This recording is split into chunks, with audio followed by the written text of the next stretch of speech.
you're like the rest of the world. You're looking at those New Year's resolutions in the rearview mirror, if you know what I mean. But leadership coach and HR executive LaEisha Howard has a different way to set our focus, and it's all about finding your North Star. Hey, I'm so glad to see you again. Thank you for having me. All right, first of all, let's talk about it. Why the North Star?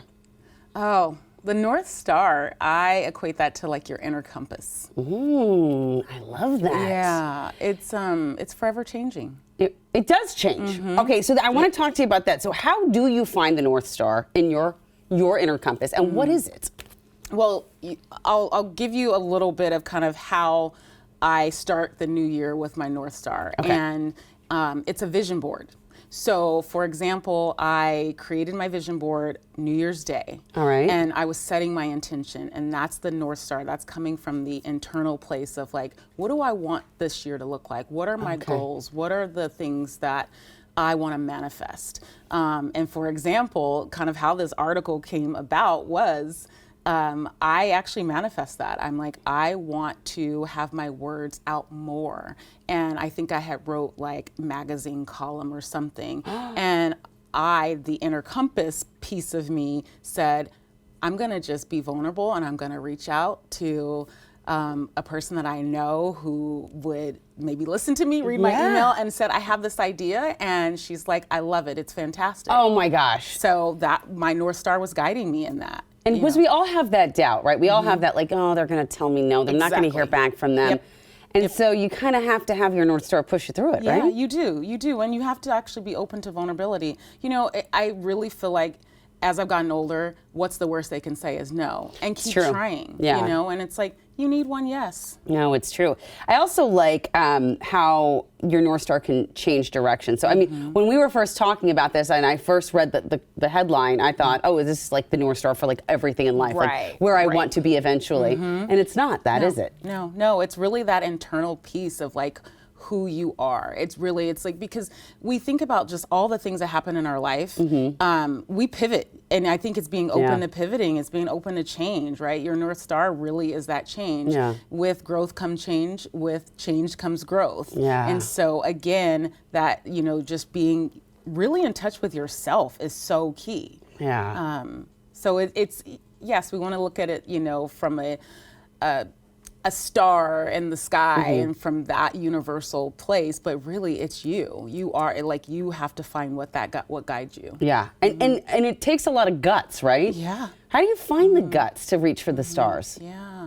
That's good. I think it's surrounding yourself with the right people too. I agree. You know, it's your company because you know, they say, you know, it's like the people that you surround yourself with, that tells a story, you know, and if you are constantly around people who are not setting goals, who are not positive, who are constantly looking at the glass half full, you are absorbing that. And, you know, like your North Star, your energy is powerful. And so who's absorbing your energy? Who are you allowing to be in your sphere? You know, who are you allowing to be? I look at it, it's like we have to pride ourselves on being so incredibly magical.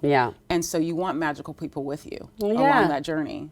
I think that's such a beautiful and important thing. And you notice, I think we all have been there where we have toxic people around us and we know like the best thing to do is be like, but it's hard. It is hard, but is it sucking the life out of you and your sparkle? It could be.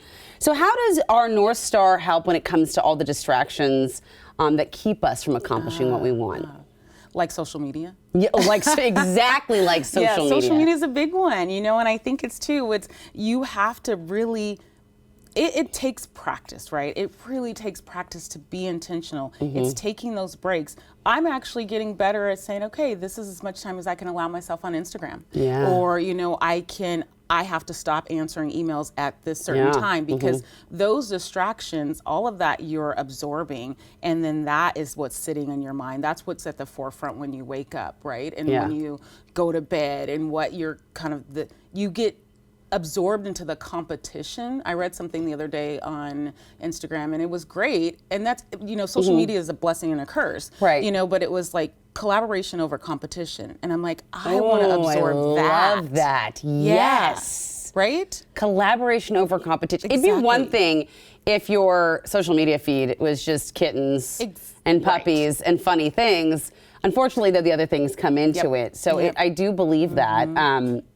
I really love that idea, collaboration versus competition. And you have to absorb those messages to weed out those distractions, right? So when you absorb a collaboration over competition and you're really in touch with yourself, you can then say, okay, those distractions, I'm not letting them define me anymore, right? It's going back to your vision board. It's like resetting yourself. Again, it's work. You say that finding the North Star is not a one-time exercise, it's an evolution. Yeah. It's an evolution. I think about just even where I'm at, I'll be 46 this year, and how my life has changed so much. I have to practice what I preach. I have to practice what I coach, what I tell my daughter, all the things, right? And so I think about, as a mom, you're evolving all the time. That's true. Whether you go through a divorce or whether you go through a separation, it's your North Star is always evolving because that is you. Yeah. Yeah. Oh my gosh. Can we do a project one day where you come back and show us how to make a vision board? Absolutely. I don't think I've made a vision board since high school. I do it every year. My mom, I love that when we were younger, my mom every New Year's would have us do vision boards. No kidding. When we were little kids, and so I've just carried this on. We do it. My daughter, she has her vision board. Actually, she made 2 this year. Oh wow. It's like, okay, you so go. I just got to grab a bunch of magazines and there we go. Yeah, and I actually put on vision board workshops. I love so this. let's do it. I did not know you did that. All right, so that's what we're going to do next. Yeah. Oh, my friend, it was so good to see you. Thank you good to see you for helping us find our North Star. Absolutely. It is Anytime. always a pleasure.